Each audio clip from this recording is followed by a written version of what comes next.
నేను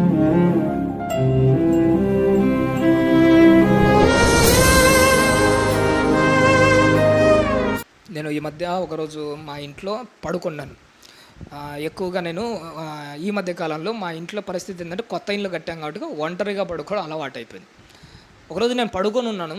పడుకున్న తర్వాత అర్ధరాత్రి టైంలో అంటే ఒక చిన్న కల లాంటిది వచ్చింది. నేను కలలు వాక్యానుసారంగా పెద్దగా దాని గురించి నేను మాట్లాడాను కానీ, అనుకోకుండా అర్ధరాత్రి పడుకున్నాగానే ఉన్నట్టుండి ఒక భయంకరమైన కల వచ్చింది. ఏంటంటే కల అనుకునే అయితే చనిపోయినామో అనుకున్నాను. ఉన్నట్టుండి నా ఆత్మ నాలో నుంచి ఇలా బయటకు వచ్చింది. బయటికి రాగానే నాకు అంత అర్థమవుతుంది. చుట్టూ ఎలా ఉందంటే అంత శూన్యంగా ఉంది. అసలు ఏం కనిపించట్లే, శూన్యంగా ఉంది. కానీ ఎక్కడో ఒక చోట నుంచి ఒక స్వరం మాత్రమే వినపడుతుంది. కానీ నాకు ఎలాంటి స్వరూపాలు ఏం కనిపించట్లే, స్వరం మాత్రం వినపడుతుంది. ఆ స్వరం ఏమన్నదో తెలుసా?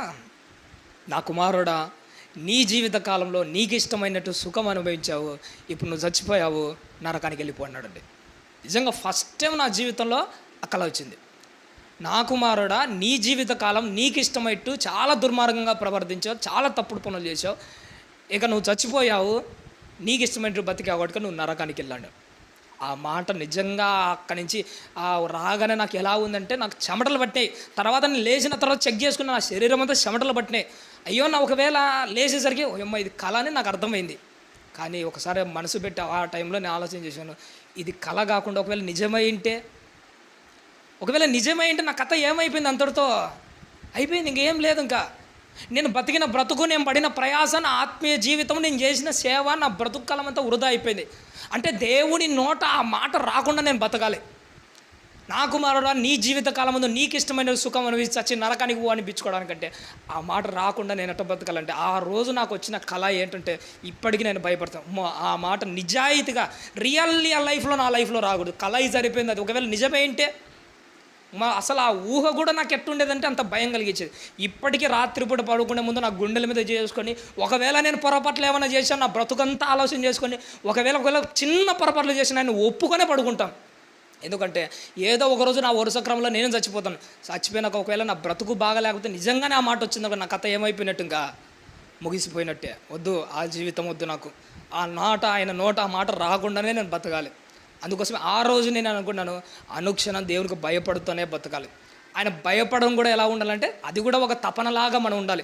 అనుక్షణం దేవుడు చూస్తున్నాడు, నేను ఈ తప్పు చేయకూడదన్న భయం మనలో ఉండాలి తెలుసా?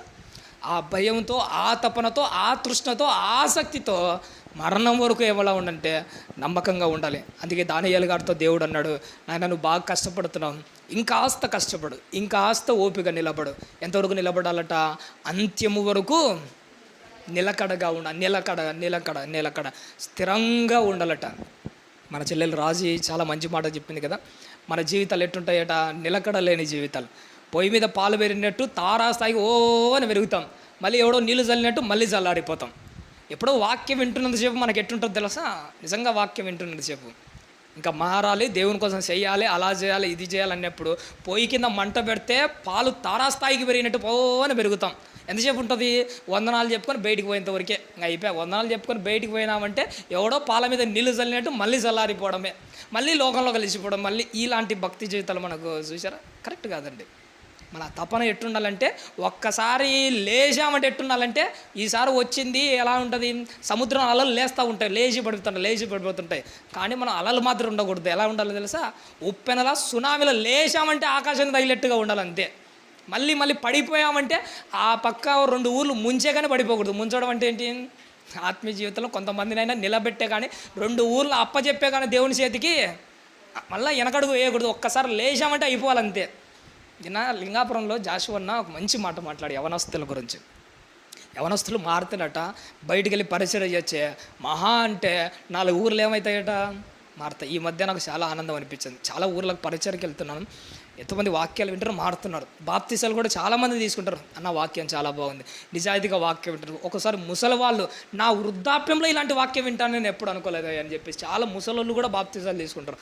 నిజంగా చాలా ఆనందం అనిపించింది. అంటే వాళ్ళు మా ద్వారా తీసుకోకపోయినా కానీ వాక్యంలో ఎక్కడైనా కానీ బాప్తీసాలు తీసుకుంటే చాలు. ఒక పెద్ద ఆయన మాట్లాడుతున్నాడు, వాక్యం చెప్పి అంతా అయిపోయిన తర్వాత, అయ్యా ఈ మధ్య నేను బాప్తీసం తీసుకున్నాను అయ్యా అన్నాడు. నిజమేనయ్యా అంటే, ఎలా తీసుకున్నావు అంటే, నేను సర్వసాధారణంగా మా సంఘానికి వెళ్తుంటాను కాబట్టి మా సంఘ నియమ నిబంధనలు బట్టి మా సంఘంలో తీసుకున్నాను, కానీ నిజాయితీగా ఒప్పుకుంటున్నాను, మీరు వాక్యం చెప్పింటేనే నేను మారానయ్యా. ఈ వయసులో కూడా నేను ఇలాంటి మాటలు తెలుసుకుంటాను, నా జీవితంలో కూడా అనుకోలే. చాలయ్యా నాకు ఈ జీవితానికని. ఆ ఊరికి పోయినప్పుడల్లా ఆయన మాట్లాడుతుంటారు, ఆత్మీయంగా మాట్లాడడం చాలా అనిపించింది. ఇలా ఎంతోమంది పల్లెల్లో కానీ ఉప్పరపల్లెలో కానీ చాలా ప్రాంతాల్లో వాక్యం వింటున్నారు, మారుతున్నారు, దేవుని కోసం బతుకుతున్నారు. ఒక యవనస్తుడు నడుము బిగించాడంటే 4 ఊర్లు మారుతాయి. 4 ఊర్లు మారకపోయినా నలుగురైనా మారుతారు కదా అన్నాడు జాషువన్న. నలుగురు మారకపోయినా కానీ యవనస్తుడైనా మారుతాడు కదా, దేవుని కోసం నిలబడతాడు కదా. అందుకోసమే ఈ యవ్వన కాలంలో ఉన్న మన చెల్లెలతో, మీతో, అందరితో మాట్లాడుతున్నది, మనమే ఈరోజు దేవుని పరిచయం చేయాలి. మనం తప్ప మిగతా వాళ్ళు చేస్తారో చేయరో తెలియదు. ఉన్న నలుగురమైనా ఎట్లా చేయాలంటే, ఆ రోజు 12 మందే, ఒక మంచి మాట చెప్పించిన రాజీ, ఆ రోజు 12 మందే. 12 మందితోనే ఏమైంది, 12 30,000 3,000 అయింది, 3,000 5,000 అయింది, 5,000 ఈరోజు ప్రపంచం మొత్తం అయింది. ఈరోజు ప్రపంచం మొత్తం క్రైస్తవులు కావడానికి ఆ రోజు ఎంతమంది? 12 మందే. ఈరోజు దేవుని వాక్యం మీద సత్య సువార్త ఇలా పట్టుకొని ఉన్న వాళ్ళు మన మహా అంటే వేళ్ళ మీద లెక్క పెట్టుకోవచ్చు మనల్ని, అంతే. ఏం పెద్దగా ఏం లేవు. కానీ ఆ 12 మందితోనే ప్రపంచాన్ని జయించాడు యేసుక్రీస్తు. ఇక్కడ ఉంటున్న కొంతమంది మనం గింజలు లాంటి వాళ్ళు ఒక్కరమే, కానీ ఒక్క వరి గింజలు ఎన్ని ఉంటాయంటే 100 గింజలు ఉంటాయి, గుర్తుపెట్టుకోండి. ఒక వరి గింజలు వండుకొని తింటే అంతటితో అయిపోతాయి. అదే వరి గింజలు భూమిలో పెడితే అది పెరిగి పెద్దదైందంటే ఎన్ని గింజలు వచ్చాయి అందులోంచి? 100 గింజలు వచ్చాయి. మనం ఇప్పుడు ఒక్కరమే, ఒక్కొక్కరిలో నుంచి 100 గింజలు బయటికి రావాలి. మనం చచ్చేలోపు 100 మందిని నిలబెట్టాలి.